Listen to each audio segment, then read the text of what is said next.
Bonjour à tous et bienvenue sur ma première vidéo tuto sur Java. Aujourd'hui notre objectif est d'écrire un programme qui affiche du texte.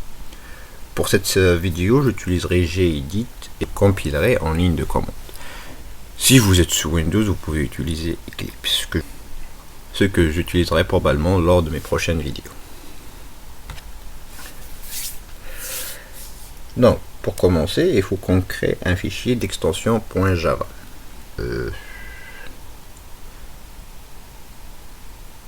Que j'appellerai ici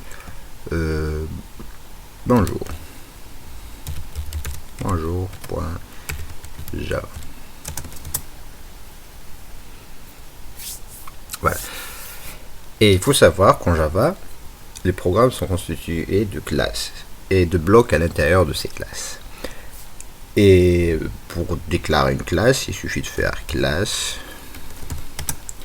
Et le nom de la classe doit avoir le même nom que le fichier, c'est-à-dire ici bonjour. Voilà. La majuscule est obligatoire. Les fichiers Java commencent toujours par une majuscule et les classes aussi.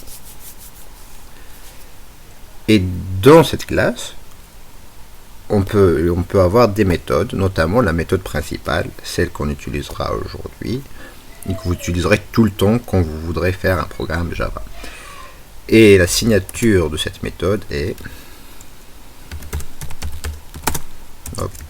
petite connerie, public statique void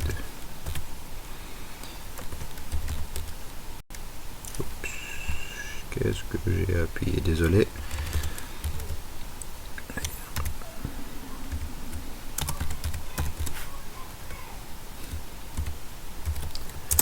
Voilà. Là, du coup, nous avons la méthode principale. Et ceci est le programme le plus minimaliste de Java.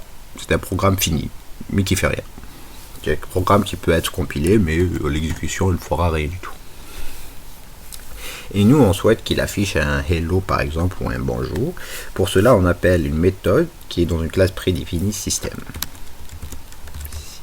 System.out.println. Et entre les parenthèses, on nous indique qu'on veut afficher une chaîne de caractères. Quand c'est une chaîne, pour dire que c'est une chaîne de caractères et non une autre variable, ce qu'on verra ensuite, on fait entre guillemets. Et là, ce qu'on écrit entre les guillemets sera traduit comme chaîne de caractères qui doit afficher. Et là, notamment, bonjour. Voilà. Et il faut pas oublier aussi, à la fin de chaque instruction en Java, il faut terminer par un point virgule. On sauvegarde, on revient dans le terminal, et là, on doit compiler le programme, c'est-à-dire le rendre exécutable.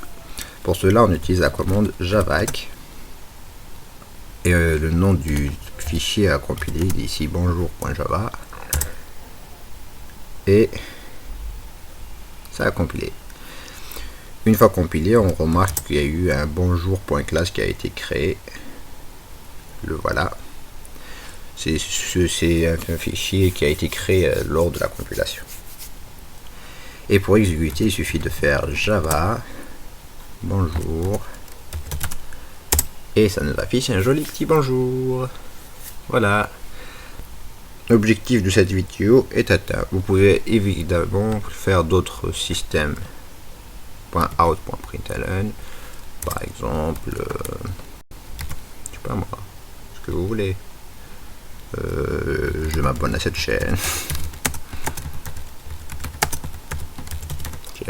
On re-sauvegarde, on recompile,